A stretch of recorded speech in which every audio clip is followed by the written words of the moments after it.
EU accuses UK as France seeks to rapidly defuse Jersey fishing row. France moves to calm diplomatic waters, but Brussels says Britain has breached terms of Brexit trade deal.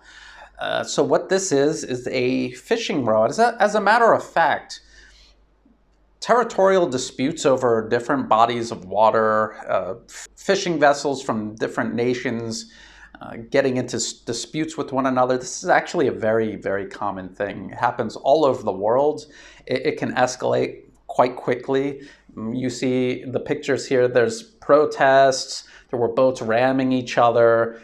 Britain actually dispatched naval patrol boats. France supposedly sent out a warship. You can see here's a map of Jersey, and this is where the French boats were.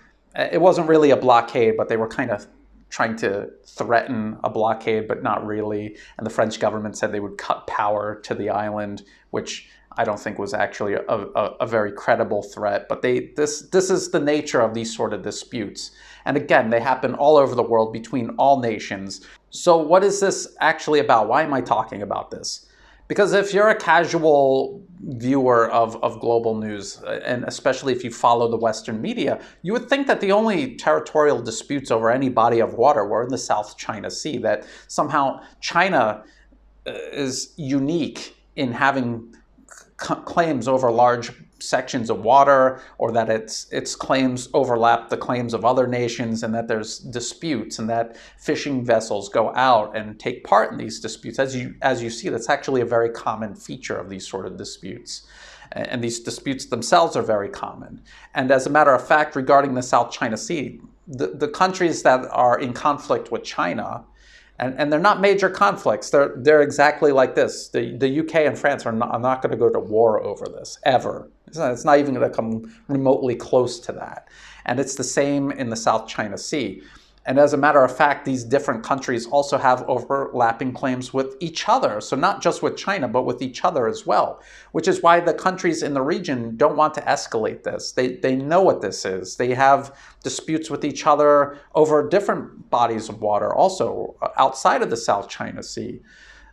So what I'm trying to point out here is that the US is coming in to the South China Sea. It has no claim over the South China Sea. It's coming in there to take these ordinary, commonplace, long-standing disputes and transform them from something very ordinary that needs to be worked out on a bilateral basis.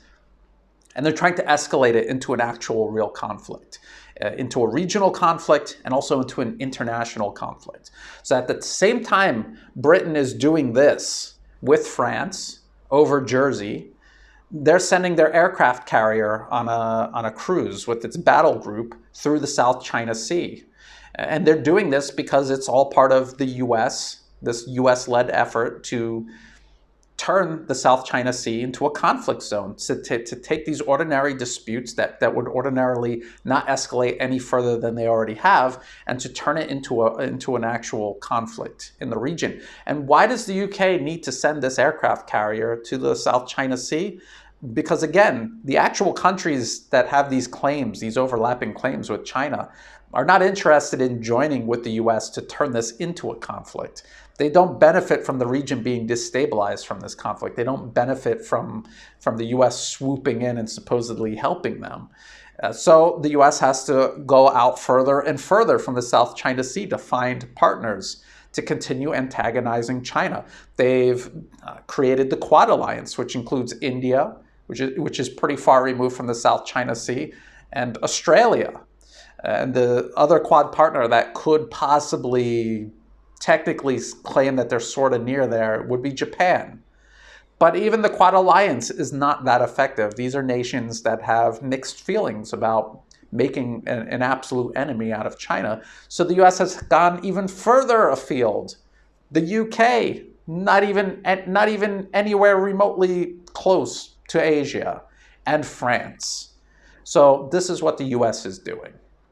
This is the nature of the South China Sea conflict. And I just thought it would be interesting to show another sort of dispute over waters and how they play out and how heated they can get but how far removed from actual conflict they are, and how the U.S. has selected the South China Sea, has selected a dispute like this, and is trying to transform it into a conflict.